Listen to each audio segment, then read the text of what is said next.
Chers auditeurs, merci de nous soutenir avec votre abonnement. Profitez du spectacle. Citoyen Marker, un des policiers s'approcha de Marker de près. Vous êtes en état d'arrestation. Je ne comprends pas. De quoi suis-je accusé?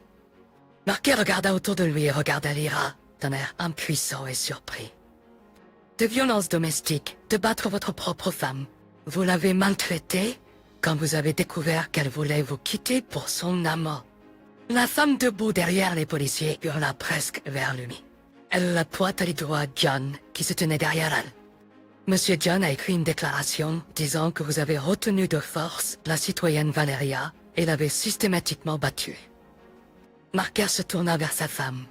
Que ça signifie-t-il, Lyra? Cela signifie que nous nous aimons et voulons être ensemble. Narochka voulait divorcer et me quitter, mais vous l'avez enfermée dans la maison et ne la laissez pas sortir.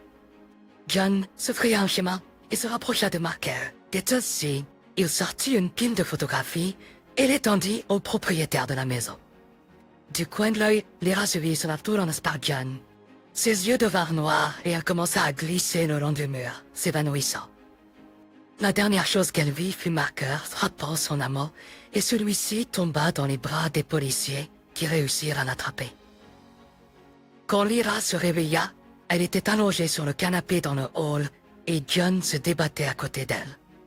L'étranger était assis dans le fauteuil en face d'elle et la regardait en silence. « Qu'est-ce que ça signifie? Que faites-vous dans ma maison? Où est mon mari? » Lyra expira presque en un souffle court. « Ne vous inquiétez pas, ça ne fera plus de mal. Restez emmené au poste. J'espère qu'il va passer 15 jours. » La femme regarda John. « Oui, ma chère Rosa, elle fera tout comme il faut. » Tiens dire comme Natural Cat. John caressa affectueusement sa maîtresse sur l'épaule. La rage submergea Lyra. « Sortez immédiatement de ma maison. » Elle se leva du canapé, arrachant la serviette humide de son front. « J'aime mon mari et je ne vais pas le quitter. Tout ce qui a été ici à propos de lui et moi sont des mensonges. Est-ce ta façon de te venger de moi? » Elle regarda John avec haine. John commença à marcher dans la porte. « Source, Lyra criait déjà à tue-tête. « Sors de chez moi. C'est bon, Lyra. Tu reviendras vers moi à genoux, surtout quand ton mari regardera toutes les photos. En attendant, tu peux les admirer toi-même. Allons-y, Rosa. Lyra veut être seule. » John posa une pile de photos en couleur sur la table basse et quitta la maison. La voix suivit. Lyra feuilleta silencieusement les photos. Elle comprit que sa vie de famille était finie. Aucun homme ne pardonnerait une telle chose. Elle ne savait pas quoi faire. Courir chercher Marker, essayer de lui expliquer quelque chose ou l'attendre à la maison. Soudain, Lyra entendit le bruit d'une voiture qui s'arrêtait. La porte d'entrée claqua et Mark entra dans la pièce. « T'es libéré ?» Lyra demanda la question la plus stupide qu'elle ait jamais posée. Marker alla silencieusement dans la chambre et commença à rassembler ses affaires. Il jeta les objets les plus nécessaires dans son sac à dos, puis s'assit devant sa femme. Il y avait tellement de douleur insupportable dans ses yeux que Lyra frissonna. « Je pars maintenant. Ne me cherche pas, je ne reviendrai pas vers toi et je ne viendrai pas perturber ton bonheur, » dit Marker en se levant lentement. Il sembla à Lyra qu'il voulait lui dire quelque chose d'autre, mais à la place, il se retourna, enleva son alliance de mariage de son doigt et la posa soigneusement sur la table basse. Puis, il jeta son sac à dos sur son épaule et sans dire un mot, sortit en refermant soigneusement la porte derrière lui. Par la fenêtre, Lyra le vit monter dans un taxi et un instant plus tard, la voiture disparut au coin de la rue. Une année passa et Marker ne se fit jamais connaître. Lyra réalisa qu'elle l'avait perdu pour toujours. Elle ne demanda pas le divorce, peu importe à quel point John essayait de la persuader. Il impliqua même ses parents dans le processus. Quand sa mère voulut lui parler du divorce et du fait que John l'aimait tellement, Lyra lui fit comprendre qu'elle aimait toujours son mari et qu'elle ne demanderait pas le divorce. Alors vis comme une veuve de paille, dit sa mère en colère avant de claquer la porte. Lyra trouva un emploi au musée local, abandonna la science et vécut une vie recluse. Rien ne l'attirait. Malgré le fait qu'elle restait aussi belle qu'avant, Lyra attirait toujours des admirateurs. Cependant, Elle a développé une allergie persistante aux hommes et ne pouvait penser qu'à Marker. Plusieurs fois, elle a pensé au suicide, mais elle a repoussé ses pensées. Avec le temps, rien n'a changé. Et puis une nuit, son téléphone portable a sonné. Lyra a décroché le téléphone. Le numéro était inconnu.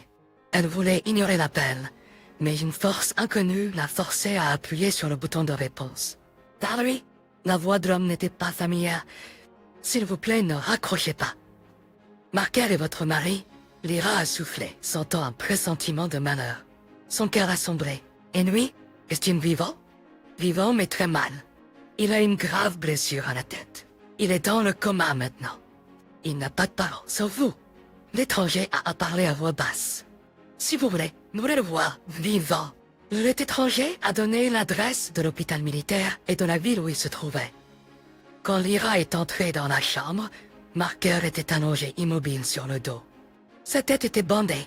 Des fils d'électrocardiogramme et 4 tubes s'étiraient jusqu'à son corps. Lyra pleurait de pitié pour lui. Elle aurait tout donné pour qu'il guérisse. Mais la voix du médecin était dans ses oreilles. C'était grave. Il y avait une chance sur 100 qu'il se rétablisse. Mais il semblait qu'il n'avait pas cette chance non plus. C'était de ma faute. Moi, la putain, j'ai tué mon mari. Le seul homme que j'ai aimé et que j'aime encore, Lyra a caressé la main immobile de son mari. S'il part, je n'ai plus rien à vivre. Docteur, puis-je rester avec lui? Lyra a regardé le médecin avec supplication, et il y avait quelque chose dans son regard qu'il ne pouvait pas refuser. Le temps a passé. Marker était toujours dans le coma. L'anguille était constamment esquisse. Elle s'occupait de lui comme une mère aimante s'occuperait de son enfant.